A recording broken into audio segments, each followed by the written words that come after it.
भगोड़े नित्यानंद का नया दाव भारत को ही दिखा रहा ताव। पहले टापू खरीदा फिर बनाया देश, भारत के लिए है कलेश।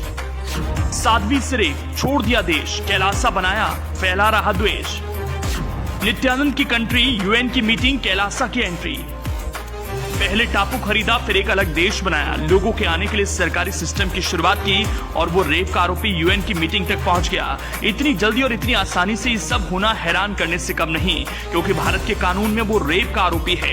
एक ऐसा देश जिसके अस्तित्व का कोई पता नहीं और वो यूएन की मीटिंग में शामिल हो जाए तो बवाल तो होना ही है। शुरू कहां से किया जाए यही समझ में नहीं आ रहा। रेप के आरोपी ने पहले तो अपना खुद का देश बनाया और यूएन की मीटिंग में भी हिस्सा लेने लगा। इतना सब कुछ इतनी आसानी से कैसे? गुजरात में जिस पर रेप का आरोप लगा, जिसने देश छोड़ा और अपना खुद का देश बना दिया, ऐसी जगह जा पहुंचा जो विश्व भर के मैप पर ही नहीं है।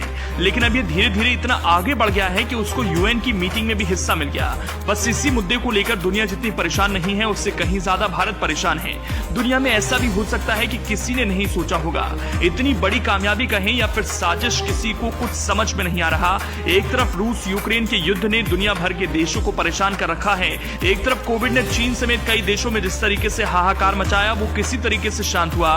लेकिन भारत के लिए एक ऐसी खतरे की घंटी बजी है जिसने सरकार को हिलाकर रख दिया। संयुक्त राष्ट्र में एक तरफ तो कई देशों को एंट्री नहीं मिलती और अचानक ऐसे देश को परमिशन मिल जाए तो ये सबको हैरान करेगा ही।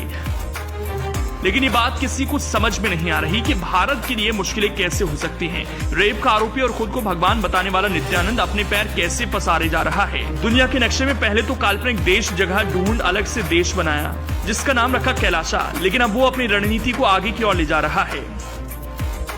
नित्यानंद ने ऐसी प्लानिंग बनाई है जो भारत के लिए मुश्किल खड़ी करने वाली है, क्योंकि वैश्विक कूटनीति स्तर पर एक ऐसी घटना हुई है जो किसी मजाक से कम नहीं। रेप के आरोपी और खुद को भगवान का दर्जा देने वाले नित्यानंद की ओर से स्थापित किया गया काल्पनिक देश कैलासा का एक प्रतिनिधि यूएन की मीटिंग में शामिल हुआ।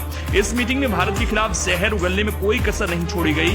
कैलासा के प्रतिनिधि ने कहा कि नित्यानंद हिंदू धर्म में सबसे सर्वोच्च गुरु हैं और उसे सताया जा रहा है। यूएन की मीटिंग में नित्यानंद को सुरक्षा देने की मांग की गई। नित्यानंद के डेलीगेशन का आक्रोश पूरी तरह से भारत पर था, क्योंकि भारत से भागकर ही रेप का आरोपी ये ढोंग रच रहा है। यूएन में ऐसा क्या हुआ जिसकी चर्चा है? चलिए एक नजर डालते हैं उस मुद्दे पर भी। नित्यानंद का पक्ष रखने के लिए विजय प्रिया नित्यानंद नाम की महिला यूएन के आर्थिक, सामाजिक और सांस्कृतिक अधिकारों की 19वीं बैठक में शामिल हुई। उसने दावा किया कि यूनाइटेड स्टेट्स ऑफ कैलासा के संस्थापक नित्यानंद का भारत उत्पीड़न कर रहा है।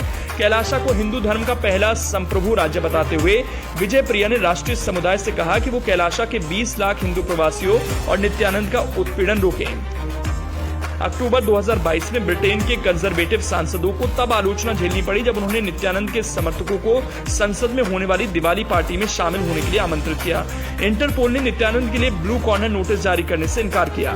हालांकि काल्पनिक देश के प्रतिनिधि को इतने प्रतिष्ठित आयोजनों में शामिल होने देना कई सवाल खड़े करता है।